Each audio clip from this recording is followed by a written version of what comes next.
Hi and welcome. We are going to take a look at Typhoon by Ross Petot, and I'm delighted to be looking at this for Kolabatula. It's an interesting piece. It's written in 4/4, at least it is at the start, but in fact the feel of it is a little bit different. I'll come to that in a second. It also says no pedal at the start, but I think there will be moments where we do want to use the pedal. It's also, as the title suggests, very fast. The metronome indication is crotchet 168, so it's really got to move along. But for the sake of this video, we're going to ignore that and go nice and steadily. Let's listen to the first 4 bars. So I'm thinking now, 1, 2, 3, 4.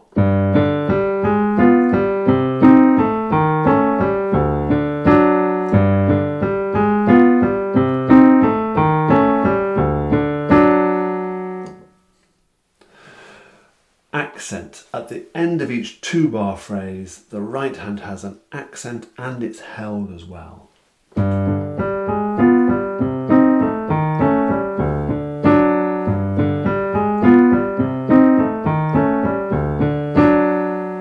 You could do even more than that. Rhythm. It's written in 4/4, but really what it is what I'm displaying on the screen now. So it's a 3/4 bar, a 6/8 bar and a 2/4 bar, keeping the quaver pulse absolutely the same both through the simple time and the compound time feel. But it would have been overly complicated to notate it like that, and not at all necessary, which is why it looks like this on the page. And in fact, further on in the piece, he does use a 6/8 compound time signature, doesn't he? So the feel is 1, 2, 3, 1, 2. 1, 2. Let me do that again. I'm tapping quavers here, but I'm counting the feel. 1, 2, 3, 1, 2, 1, 2, 1, 2, 3, 1, 2, 1, 2. And a bit of that just to get the feel will be very helpful, I think. Bar 5, next 4 bars, very, very similar. Notice what's happening on the left hand.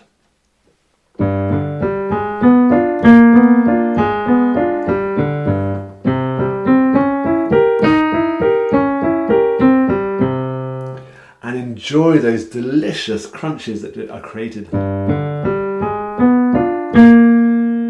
That is a B flat. That's a B natural. That's great. And he's even asked you to accent that and lean onto it and definitely hold it on. So he's saying, I really want you to enjoy that crunch. We're in G minor, aren't we, this piece? And we started that idea on a G chord, and then we just shift it up to a C chord.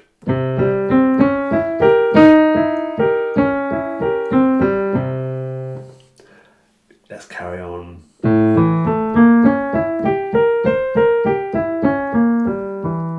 Beautiful arpeggio. It needs to sound as if it's just one line of music, as if you're playing with one hand.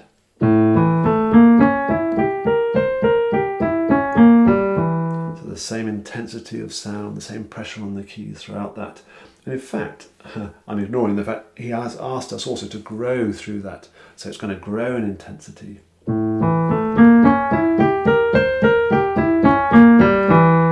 Which leads us into this sequence of diminished 7th chords. Diminished 7th chords, as I'm sure you know, are where you have a stack of minor thirds.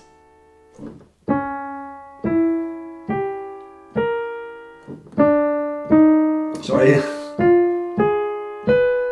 And the next one is just an inversion of the first one. So by way of an exercise, just to get your head around diminished 7th chords, he starts with this position here. I know that the G is not there, ignore that for a minute. Let's just see if we can play them as block chords. We could play them as ripple-y chords.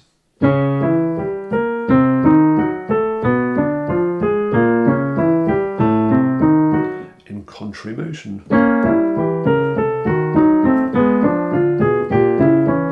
pick up some patterns with diminished chords.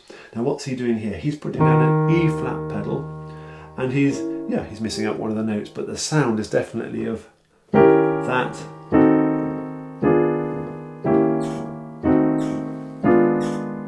Yeah, that's what he's doing. Turn to the music, it's loud.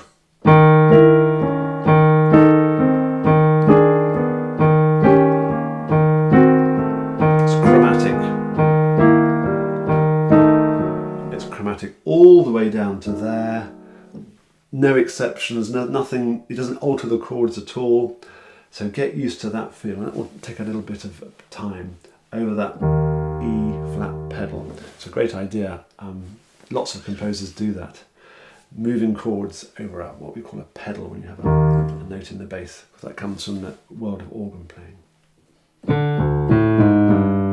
That little transition is deceptively tricky. Fifth finger from there to there on time when you're going at speed. Yeah,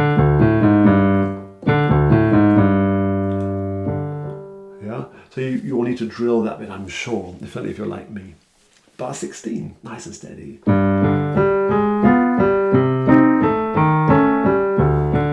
know this bit. Nothing has changed there, that is identical to the start. The next 4 bars are slightly different. Whereas before we had that again. What chord is it? Another diminished seventh. You need to know your diminished sevenths for this piece. Bar 20. You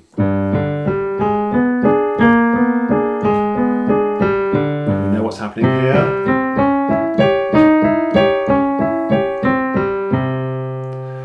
Here we have it similar to what we were doing at bar 11, but not quite. We have our diminished chords that are going to move down chromatically, but this time the bass is going to go around the circle of fourths, fifths, depending on how you think of it. And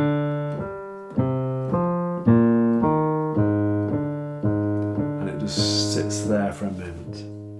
Perhaps say the notes D, G, C, F, B flat, E flat, A flat, D, and there you're going to stay. Meanwhile, you could practice it like this. Full diminished seventh chords.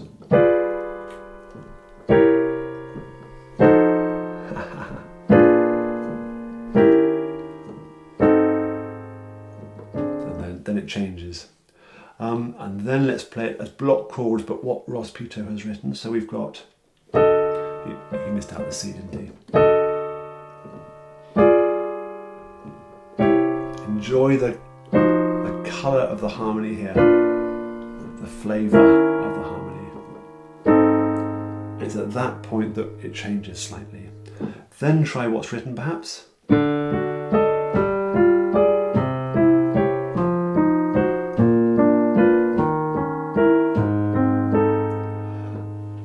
Become familiar with that sound. And notice I was playing the left hand really quite smooth there. I think it needs to be all nice and linked up.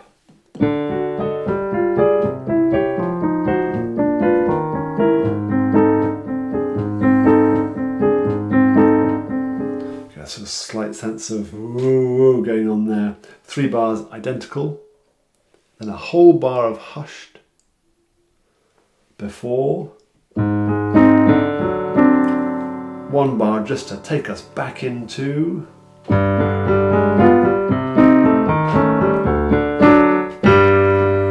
very loud ending and an even louder chord at the end if you possibly can. Let me play it all through now. I'm going to not chat away through it, but I'm just going to play it through steadily from start to finish. By the way, I haven't mentioned the pedal. It says no pedal at the top, and most of it is with no pedal, but I can't deny on the sections at bar 11, I'm pedaling once per chord there. It just makes sense. Because that's all one chord, those notes there. Similarly, at bar 24,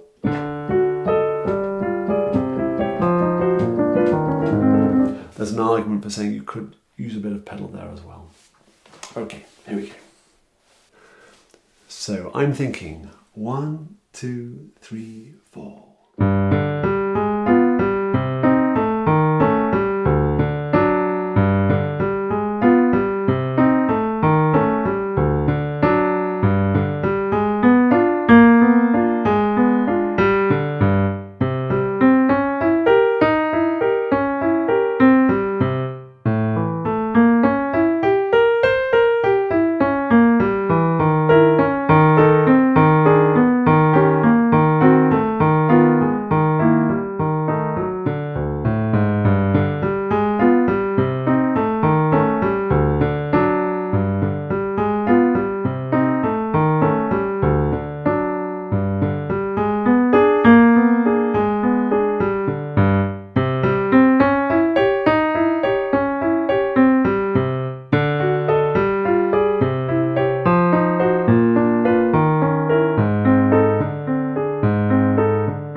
It's great fun to play. And if you're learning it, I would make sure it's really accurate at that kind of speed with all the accents and the held notes, and then gradually build it up.